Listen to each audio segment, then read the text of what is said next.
Good evening, afternoon or morning. Movie Cat is at the microphone, and today I will tell you about a comedy that makes fun of stereotypes about Europe, Eurotrip. What the hell are you doing? Oh, mi scusi. Scott Thomas graduated from high school and plans to go to the same college as his girlfriend Fiona. However, she says they need to break up because Scott is predictable. She is also tired of cheating and constant lies, her own cheating and lies about it. She leaves and Scott pitifully asks her to come back. Scott's parents are filming it all. In the evening, Scott's younger brother and best friend named Cooper laugh at this video. Scott at this time is corresponding with Mike, a guy from Germany, in order to improve his German, and, of course, shares in the letter that his girl left him. Cooper laughs at this too, because, firstly, only girls make friends by correspondence, and secondly, most likely this Mike from Germany is a pervert. Scott smiles skeptically, and then the guys head to graduation party. There they meet the twins, brother and sister, who are going to Paris tomorrow. Jenny dreams of meeting a good Frenchman there. Suddenly, an invited rock band starts playing at the party. The vocalist calls Scott's ex-girlfriend Fiona onto the stage and performs a rousing song called Scotty Doesn't Know, about how he, the vocalist, slept with Fiona but Scotty didn't know about it. At home, a drunken Scott opens his email and sees that Mike from Germany sent a reply. He is sorry that Scott was dumped by the girl, but since he is now alone, they can meet in the USA and go on a date. Scott, realizing that Mike is indeed a pervert, therefore he rudely refuses such an offer in a reply letter. In the morning, his younger brother reads this letter and notices the hot German girl writes bold things. Scott is confused, and his brother explains to him that his pen pal's name is not Mike, but Mickey, a popular German female name, and in the photo received, the author of the letter is not a red-haired guy, but a beautiful girl. Scott tries to send an apology email, but a pretty blonde from Berlin has already banned him. At this moment, remembering all the correspondence in the context, the sender was a girl. Scott realizes that he has fallen in love. Since she can't be written to, his friend Cooper suggests flying to Berlin, finding her and meeting her. Scott disagrees and finds many reasons not to do it, until Cooper calls him predictable, just like Fiona said.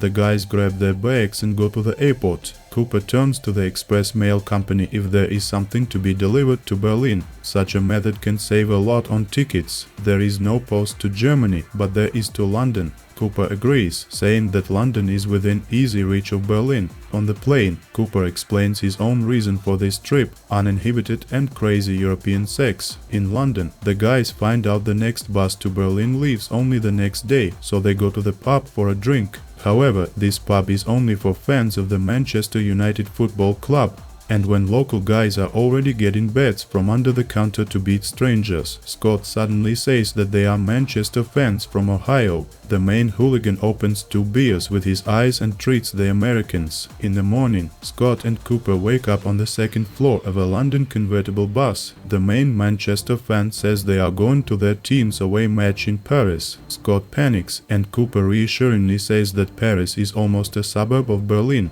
In addition, they may meet twins in Paris. Jenny is surprised that Scott decided to come to Europe because of a girl, and Jamie shows the guys his modern expensive camera Leica M7, for the purchase of which he worked as a tutor for 2 years. The whole company decides to visit the Louvre. In the evening at a restaurant, Scott invites the twins not to limit themselves to France, but to go with them to Berlin and make their journey even more filled with adventures, to visit other cities along the way. The twins agree. In the morning at the station, they take tickets to Amsterdam. On the platform, Jamie shows off his ultra-secure body bag with straps, which can be hidden under a shirt and thus keep money and documents intact. And virginity, the guys at a handsome Frenchman, Christophe, unexpectedly meets Jenny. She really likes him, but unfortunately, it's time for her to get on the train. In Amsterdam, the company decides to split up.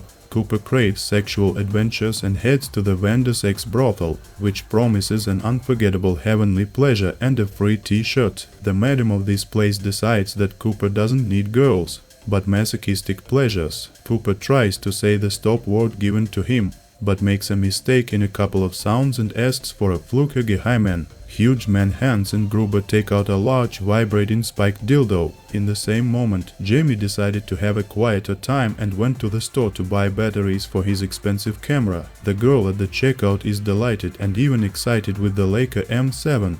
Therefore, she calls the guy to the backyard to satisfy him orally. A robber sneaks up on Jamie from behind and demands a wallet. "Oh yeah, don't stop," Jamie says, and hands over his body wallet. The embarrassed robber leaves. Scott and Jenny go to the candy store. A restaurant-looking waiter brings them cupcakes, and suddenly after them Scott gets hot. The surrounding reality blurs and he starts screaming. Jenny steals food from the neighbors. The waiter comes and asks them to calm down, because cupcakes are the most ordinary. There is no wheat in it. In the morning, ashamed Scott and Jenny are waiting for the others. Limping slightly, Cooper arrives wearing a Free Vendors X t-shirt. For some reason, he does not want to tell what happened to him. Jamie returns with a dancing step and happily announces that he has been robbed of all the money the four of them kept in his ultra-secure body wallet.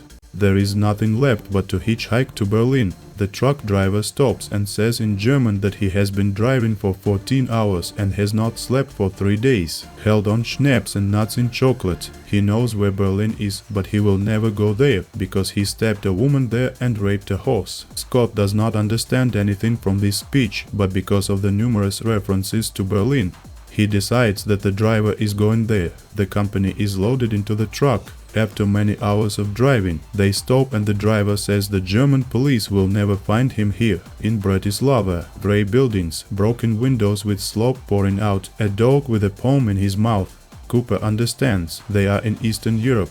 A local resident tells the train to Berlin will be coming soon, because a railroad construction has been already started. He adds that it's good the guys came here in summer, because in winter Bratislava is a bit depressing. The company decides to check how much money they have left, and carefully rummaging through their pockets they find $1.83. What can be bought for $1.83? In the penthouse of a luxury hotel over champagne and dinner, Scott remarks this country has an excellent exchange rate. He tosses the waiter 5 cents for a tip, and the waiter immediately quits to open his own hotel. With the remaining 27 cents, Scott and his friends go to a nightclub. There they are met by the already world-famous hit of this season, Scotty Doesn't Know, in trance processing. The guys sit down to drink absinthe, which is banned in the USA, and Jenny meets Christophe, a Frenchman whom she met at the Paris station. He is the owner of this nightclub. Christophe invites her to spend the summer together on a yacht. His wife will make them wonderful sangria. When the girl is surprised, Christophe explains that sangria is when you put red orange slices in Spanish wine. Disappointed, Jenny leaves to drink absinthe with the guys. Later, very drunk, she shares a kiss with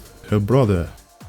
In the morning, Cooper jokes about this in every possible way, and the twins ask him to forget it forever. Suddenly, a local resident drives up to them and offers to take them to Berlin. There, Scott finds the house where Mickey lives, climbs the stairs and rings the doorbell. Her father tells Scott that Mickey has gone to Rome, but she won't be there for long either. Tomorrow she has an excursion to the Vatican, and then she will board a ship and go to camp for all summer. There is almost no time, no money at all, so what to do next? Suddenly Jamie returns with a thick wad of money. He sold his expensive camera to help a friend achieve his dream. All the company take plane tickets and arrive in Rome a few hours later. At the entrance to the Vatican, Jamie tells the Swiss guards that he is a guide, and that's how all the four of them get inside. What's more, Jamie was also asked to take a large group of a guide who fell ill. Inside, seeing a hanging rope, Cooper pulls on it. Why not? Because of this, the ringing of the bell of St. Marco is heard outside, and all the Romans know what it means. The Pope passed away,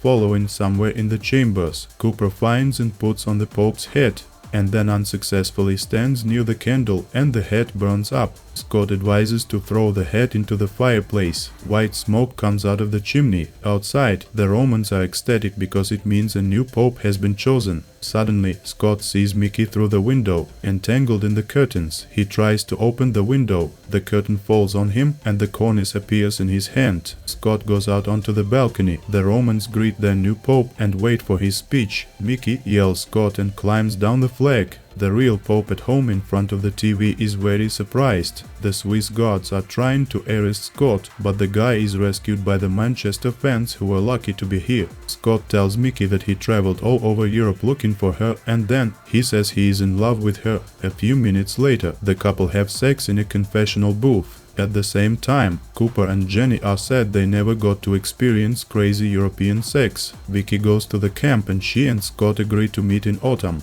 In the Vatican, Jamie was noted as a high-class guide and he was offered with a job here for good money. To prevent Jamie from being completely without a camera, Scott gives him a disposable camera. On the way back, on the plane, Jenny winks at Cooper and lures him into the toilet. As they fly over Europe, their sex is technically European. 3 months later, Scott went to college in Ohio and moves into a dorm room. Cooper calls to see how he's doing. Cooper's girlfriend Jenny also picks up the phone to say hello to Scott. Suddenly there is a knock on Scott's door, probably his new neighbor. He opens and sees Mickey. She says that she is his new neighbor. Probably someone there thought she is Mike, so sent her to a male dorm. What a fool you have to be to think that, Scott says.